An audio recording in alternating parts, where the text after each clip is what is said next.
ஒரு சில ஆர்ட் ஒர்க்லாம் பார்க்குறக்கு ரொம்பவே ஈஸியாக தெரியுங்க. ஆனால் அதை ஸ்டார்ட் பண்ணதுக்கப்புறம் தான் தெரியுது எவ்வளோ கஷ்டம் அப்படின்ட்டு. 60 days 30 DIY சீரீஸில் இன்றைக்கி நம்ம டே 6ல் இருக்கோங்க. இன்றைக்கி நான் ஸ்ட்ரிங் ஆர்ட் தாங்க ட்ரை பண்ண போகிறேன். தெரிஞ்சவங்க ஒருத்தங்க வீட்டுக்கு போயிருந்தப்போ அவங்க பாப்பா நேமை வச்சு ஸ்ட்ரிங் ஆர்ட் வந்து செஞ்சு வாங்கியிருந்தாங்க. அதை பார்த்தனையிலேருந்து எனக்கு ட்ரை பண்ணணுன்ட்டு ஆசை. சரி DIY சீரீஸில் நம்ம அதை ட்ரை பண்ணிடலாம் அப்படின்ட்டு தாங்க எனக்கு எடுத்திருக்கேன். இந்த ப்ளைவுட் ஷீட்டில் வந்து வீட்டிலே இருந்துச்சுங்க. அதை பக்கத்தில் இருக்கிற கார்பெண்டர் கடையில் கொடுத்து எனக்கு தேவையான அளவில் கட் பண்ணி வாங்கிட்டேங்க. அடுத்து என் பையன் பேரில் தான் செய்ய போகிறேன். அவனோட நேமுக்கு இருக்கிற மாதிரி ஸ்டென்சில் வந்து நானே வந்து ரெடி பண்ணி வச்சுக்கிட்டேங்க. இப்போ அதுக்கு குட்டி குட்டியாக ஆணி வேணுங்க. இது ஜஸ்ட் ஒரு 10 ரூபாய்க்கு தாங்க வாங்கினேன். நிறையாவே ஆணி வந்துச்சு, இன்னும் மிச்சமே இருந்துச்சு. அந்த ஸ்டென்சில் செஞ்சு வச்சுருக்கிறத வந்து ப்ளைவுட்டில் வந்து ஃபஸ்ட்டு பிளாக் பேஸ் வந்து பெயிண்ட் அடிச்சுக்கிட்டேங்க. அதுக்கு மேலே இந்த ஸ்டென்சிலை ஒட்டிட்டு அதுக்கு மேலே வந்து ஆணியை வச்சு அந்த அவுட்லைனில் ஃபுல்லாக அடிக்கணுங்க. ஆனால் இதுக்கே வந்து எனக்கு அவ்வளோ நேரம் ஆயிடுச்சுங்க. கைவலியே வந்துருச்சு. நம்ம இதுவே வந்து கடையிலலாம் ஒருத்தங்க இங்கே ஒரு ரேட்டு சொல்கிறாங்க அப்படின்னா இதுக்கு இவ்வளோ விலையா அப்படிங்கிற மாதிரி சொல்லிட்டு வருவோம். ஆனால் அதை செஞ்சு பார்க்கும்போது தாங்க தெரியுது இதுக்கு எவ்வளோ ஹார்ட் ஒர்க் போட்டு செய்யணும் அப்படின்னு சொல்லிட்டு. இருந்தாலும் நம்ம வந்து ட்ரை பண்ணலான்ட்டு ஸ்டார்ட் பண்ணியாச்சு, விடக்கூடாது அப்படின்னு சொல்லிட்டு இது நியர்லி எனக்கு வந்து ஒரு 5 hours கிட்ட எடுத்துச்சுங்க இதை வந்து ட்ரை பண்ணுறதுக்கு. ஏன்னா இப்போ தான் நம்ம ஃபஸ்ட் டைம் ட்ரை பண்ணுறோம் அப்படிங்கும்போது ட்ரையல் அண்ட் எரர் மாதிரி தாங்க.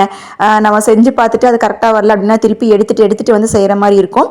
ஸோ அந்த ஆணி வந்து அவுட்லைன் ஃபுல்லாக இது பண்ணதுக்கப்புறமா நான் அதை சுற்றுறதுக்கு வந்து எம்ப்ராய்டரி த்ரெட் எடுத்துக்கிட்டேங்க. அந்த த்ரெட்டை வந்து அவுட்லைனில் ஃபுல்லாக இது பண்ணிவிட்டு சும்மா அந்த ஆணியில் சுற்றி லாக் மாதிரி போட்டு நம்ம சுற்றிட்டே வரணுங்க. அதுக்கப்புறம் உள்ளே இருக்கிறது ஃபுல்லாகவே நம்ம வந்து அங்கங்கே கிராஸாக ஜிக்ஸாக் மாதிரி போட்டு ஃபில் பண்ணி எடுத்துக்க வேண்டியதுதாங்க. கீழே அடிச்சிருக்கிற பிளாக் பேஸுக்கு வந்து கான்ட்ராஸ்டாக இருக்கிற மாதிரி 2 கலர்ஸ் எடுத்து அதில் தாங்க செஞ்சேன். இதில் பெரிய டாஸ்கே என்ன அப்படின்னா நம்ம வந்து செய்யறது கரெக்டாக அந்த லெட்டர் தான் அப்படிங்கிறது பார்க்குறவங்களுக்கு தெரிகிற மாதிரி இருக்கணும். அதுலேயும் எனக்கு இந்த ஏஎல்லாம் வந்து ஏதான் அப்படிங்கிறது வெளியே தெரிய வைக்கிறக்குள்ளேயே ரொம்ப கஷ்டமாக இருந்துச்சுங்க. இருந்தாலும் ஓரளவுக்கு ஃபஸ்ட் டைம் ட்ரை பண்ணுறோம், ரொம்ப பர்ஃபெக்டாக இல்லை அப்படின்னாலும் ஓரளவுக்கு பார்த்தா இந்த லெட்டர்ஸ் தான் அப்படின்னு கண்டுபிடிக்கிற அளவுக்கு என்னால் வந்து செய்ய முடிஞ்சுதுங்க. அதுக்கப்புறம் கொஞ்சம் நேரம் கழிச்செல்லாம் வந்து டேபிள் மேலேயே வச்சு செய்ய முடியலைங்க, ரொம்ப டைம் எடுக்க ஆரம்பிச்சிருச்சு. ஸோ எனக்கு கன்வீனியண்ட்டாக இருக்கிற மாதிரி வந்து பொசிஷனை மாற்றி வச்சு செய்ய ஆரம்பிச்சிட்டேங்க.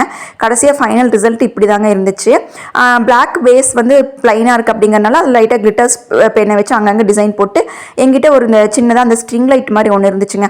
அதையும் அதில் அட்டாச் பண்ணி பார்த்தேன். பார்க்குறக்கு வந்து ஃபைனல் அவுட்புட் வந்து இப்படி தாங்க கிடைச்சிது. ஃபஸ்ட் ட்ரையில் இந்த அளவுக்கு வந்தது எனக்கு வந்து ஓகேவாக தாங்க இருந்துச்சு. உங்களுக்கு என்ன தோணுது அப்படிங்கிறத கமெண்ட்ஸில் சொல்லுங்கள். இன்னும் இந்த மாதிரி நிறைய DIYs எல்லாம் பார்க்குறதுக்கு நம்ம சேனலை ஃபாலோ பண்ணிக்கோங்க. தேங்க்ஸ் ஃபார் வாட்சிங். பாய்.